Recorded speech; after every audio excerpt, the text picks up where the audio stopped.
Hello everybody. तो student, अभी तक हमने देखा कि किस तरह से आर्कियोलॉजिस्ट चीज़ों का पता लगाते हैं ना। तो अब आगे देखते हैं कि do you think cloth is found frequently by archaeologist. क्या आर्कियोलॉजिस्ट को कपड़े के अवशेष भी मिलते हैं? होता है ऐसा?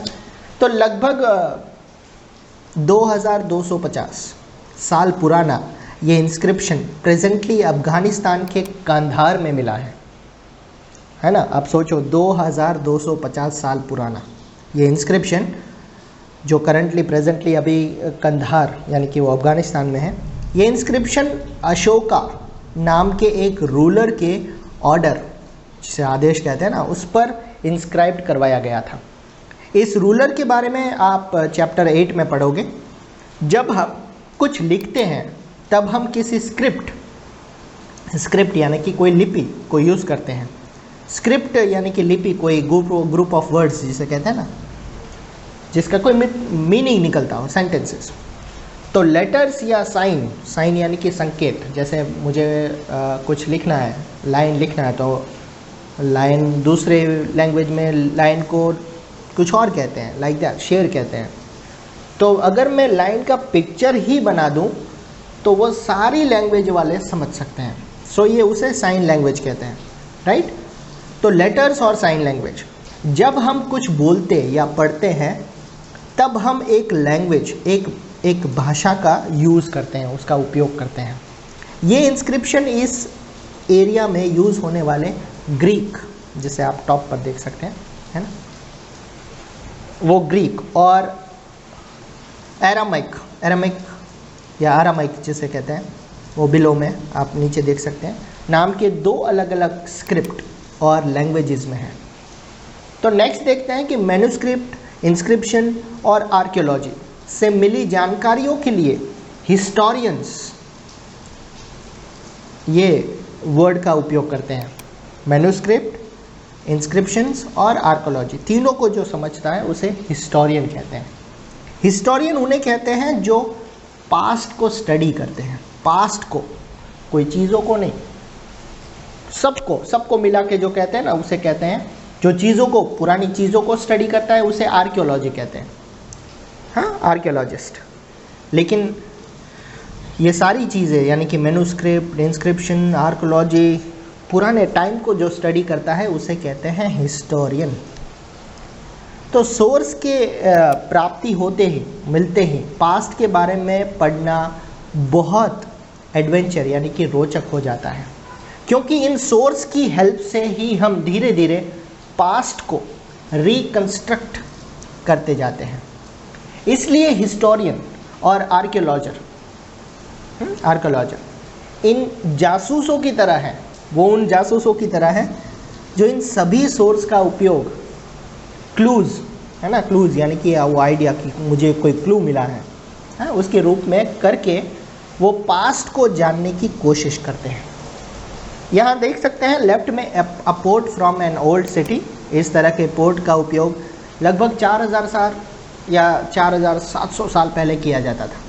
या राइट में आप देख सकते हैं एन ओल्ड सिल्वर कॉइन, एक पुराना चांदी का सिक्का। इस तरह के सिक्कों का उपयोग लगभग 2500 साल पहले होता था। हमारे द्वारा आज उपयोग में लेने वाले सिक्कों से ये जो सिक्का है, ये कॉइन है, ये कितना अलग है स्टूडेंट? चलिए आगे देखते हैं। वन पास्ट और मैनी, पास्ट एक होता है या बहुत ज़्यादा? तो पास्ट एक होते हैं या अनेक होते हैं? कई सारे होते हैं। क्या तुमने इस बुक के टाइटल अवर पास्ट, हाँ, उस पर ध्यान दिया? यहाँ पास्ट, इस वर्ड का यूज़ प्लूरल, पास्ट नहीं है, पास्ट है, बहुवचन है, हाँ, उसके रूप में, प्लूरल के रूप में किया गया है। ऐसा इस फैक्ट की और ध्यान दिलाने के लिए किया गया है कि अलग अलग ग्रुप्स यानी कि ग्रुप्स के जो लोग होते हैं, अलग अलग समूह के जो लोग होते हैं, उनके लिए इस पास्ट के अलग अलग मायने थे। एग्जाम्पल के लिए हर्डर्स या फार्मर्स की लाइफ, हाँ, राजा और रानी की लाइफ, मर्चेंट्स और क्राफ्ट पर्सन की लाइफ, सबकी लाइफ अलग अलग होती है। जैसा कि हम आज भी देखते हैं कि उस समय भी देश के अलग अलग हिस्सों में लोग अलग अलग प्रैक्टिसेस यानी कि जो व्यवहार करते हैं, फिर कस्टम्स यानी कि जो रीति रिवाज होते हैं उसको फॉलो करते थे, वो सब कुछ अलग अलग था, सब कुछ अलग अलग, रीति रिवाज सबके अलग थे, सब अलग अलग लोग अलग अलग तरह से मानते थे। फॉर एग्जाम्पल आज अंडमान आइलैंड जो है उसके ज़्यादातर लोग अपना फूड यानी कि अपना खाना मछलियाँ पकड़कर, हंटिंग यानी कि शिकार करके, और कलेक्टिंग फॉरेस्ट प्रोड्यूस यानी कि फल फूल के जो संग्रह, उसके ऊपर डिपेंड है ये लोग। अभी भी वो वैसे ही अपनी लाइफ चलाते हैं। इसके बिल्कुल अलग आप सोचो तो शहर में रहने वाले लोग यानी कि हम जैसे, मैं और आप रहने वाले जो लोग हैं, वो सप्लाईज ऑफ फूड के लिए दूसरे लोगों के ऊपर डिपेंड है। अगर हमारे पास नहीं पहुंचा तो हम भूखे रह जाएंगे। इस तरह के डिफरेंसेस पास्ट में भी एग्जिस्टेड थे, वहाँ पर भी था उस टाइम पे। इसके अलावा एक दूसरे तरह का डिफरेंस भी है। उस टाइम किंग यानी कि जो राजा, वो अपनी विक्ट्रीज यानी कि जो अपने जीत थी, वो जीत ले मतलब वॉर जीत के आते थे, उसके रिकॉर्ड रखते थे, उसका लेखा जोखा रखते थे। यही कारण है कि हम उन राजाओं और उनके द्वारा लड़ी जाने वाली लड़ाइयों के बारे में काफ़ी कुछ जानते हैं, है ना। इंस्क्रिप्शन के ऊपर, वो हार्ड सरफेस के ऊपर लिखते हैं ताकि वो आज भी हमारे पास है वो रिकॉर्ड। जबकि हंटर्स, फिशिंग फोक्स यानी कि मछुआरे, हंटर्स यानी कि शिकारी, गैदरर्स जो चीज़ संभाल के रखते हैं वो, फार्मर्स और हर्डर्स जैसे आम आदमी अपने कामों का रिकॉर्ड, अब उन्होंने क्या किया था, वो कितने अच्छे अच्छे काम किए थे और कहाँ से वो लाते थे, वो किसी को नहीं पता, क्योंकि उन्होंने उनका रिकॉर्ड नहीं रखा, है ना स्टूडेंट। तो जब भी, इसलिए मैं कहता हूँ कि आप अपनी नोटबुक भी बनाएं तो बहुत अच्छी तरह से कलरफुल पेन यूज़ करके बनाएं, ताकि आप कई सालों बाद भी आप देखो तो आपको लगे कि मैं रिकॉर्ड रखने में कितना अच्छा था। सो आर्कियोलॉजी की मदद से हमें उनकी लाइफ को जानने में मदद मिलती है। हालांकि अभी भी उनके बारे में बहुत कुछ जानना बाकी है, राइट। चलिए आगे देखते हैं। What do dates means? हाँ, ये तारीखों का मतलब क्या है, डेट्स का मतलब क्या है।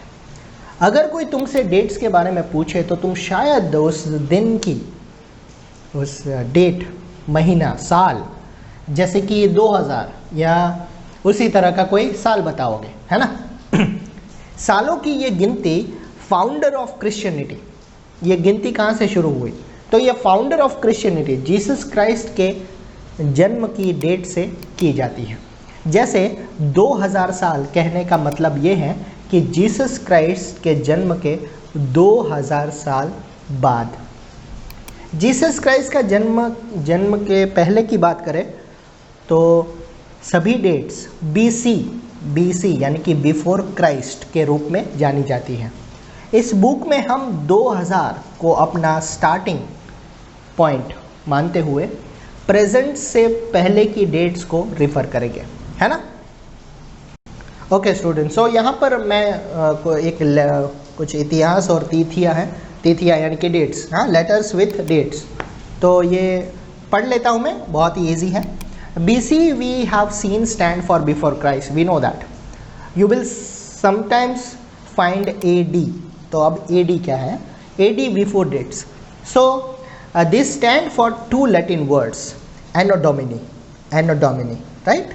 AD means Anno Domini, meaning in the year of the Lord. Lord means Christ. So 2012 can also be written as AD 2012. It means right now you can write AD 2020, right? Sometimes CE is used instead of AD. CE is also same. CE का मतलब होता है common era, right? And BCE instead of BC. तो AD की जगह पर आप CE लिख सकते हो और BC की जगह पे BCE भी लिख सकते हो। The letters of CE is stand for common era. CE का मतलब होता है common era, and BCE means before common era, before Christ, same as. We use this term because the Christian era is now used in most of the countries in the world. In India, we began using this form of dating from about 200 years ago. and sometimes the letters BP means before present are also used. So kindly find two dates mentioned on page number 3. Which set of letters would you use for them? ठीक है, अब आगे देखते हैं। जैसा कि हमने पहले पढ़ा, इंस्क्रिप्शन हार्ड सरफेस पर इंस्क्राइब्ड किए जाते थे, लिखे जाते थे। इनमें से कई इंस्क्रिप्शन कई 100 साल पहले लिखे गए थे। सभी इंस्क्रिप्शन में स्क्रिप्ट्स और लैंग्वेज का उपयोग हुआ है। टाइम के साथ साथ इंस्क्रिप्शन में यूज़ होने वाली लैंग्वेज और स्क्रिप्ट्स में बहुत चेंजेस आए, बहुत बदलाव आ चुका था।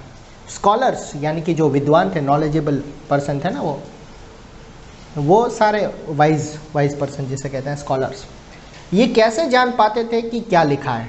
हाँ, this can be done through a process known as डेसिफरमेंट।